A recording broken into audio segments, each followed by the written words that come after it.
Hungry ব্লগে সকল সদস্যদের স্বাগত জানাই। আজকে হাজির হলাম আরও একটি নতুন রেসিপি নিয়ে, আর মাছের ঝাল। তাহলে চলো রান্নাটা শুরু করা যাক। প্রথমে কড়াইটা গরম করে নিয়ে সর্ষে তেল দিয়ে দিয়েছি। এবার ভালো করে যখন গরম হয়ে আসবে তখন একে একে মাছ দিয়ে দেব। তোমরা কে কে আর মাছ চেনো বা খেয়েছো কমেন্টে জানাও। আর এই মাছগুলো যখন ভাজবে তখন ঢাকা দিয়ে ভাজবে। এই মাছ কিন্তু খুব ফেটে আসে, তার জন্য ঢাকা দিয়ে ভাজবে। আর ভাজা হয়ে গেলে এক এক করে আমি এবার নামিয়ে নেব।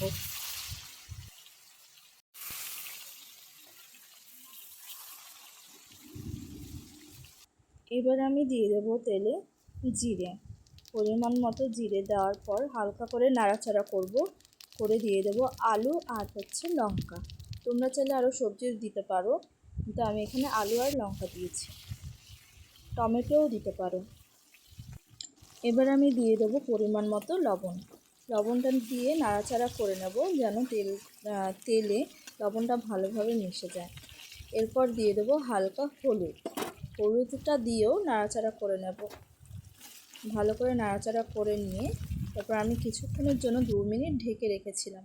ঢেকে রেখে তারপর যখন তেলটা একটু শুকিয়ে আসবে, তো লাল লাল হয়ে আসবে, তখন দিয়ে দেবো জলটা দিয়ে আমি ঢাকা দিয়ে রাখবো যেন আলুগুলো সেদ্ধ হয়ে আসে। এবার আমি ঢাকনাটা খুলে নিলাম। এবার দিয়ে দেবো জল, পরিমাণ মতন জল দিয়ে দেবো যেন মাছগুলো ডুবো ডুবো হয়ে থাকে।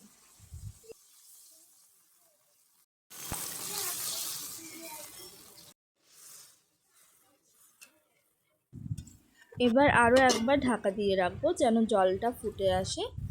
আর ফুটে আসলেই মাছগুলো এক এক করে আমি ছেড়ে দেব। আস্তে করে ছাড়তে হবে যেন মাছগুলো ভেঙে না যায়। ভাজার পর মাছগুলো তো নরম হয়ে যায়, তাই।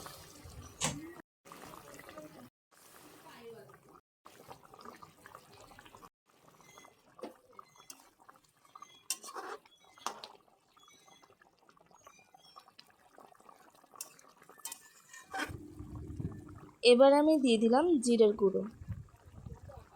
গুঁড়োটা দিয়ে ভালো করে একটু হালকা করে নাড়াচাড়া করে নিলাম যেন মিশে যায়। এবারে আমি দিয়ে দেবো গরম মশলার গুঁড়োটা দিয়ে 3-4 মিনিট উনুনে রেখে তারপর আমি নামিয়ে নেব।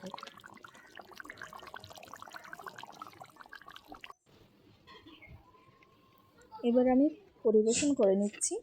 তোমরাও বাড়িতে বানিয়ে দেখো, খুব ভালো লাগবে খেতে। একদম সহজ রেসিপি দেখালাম তোমাদের। আর আমার এই চ্যানেলটিকে প্লিজ সাবস্ক্রাইব এবং লাইক করে দিও।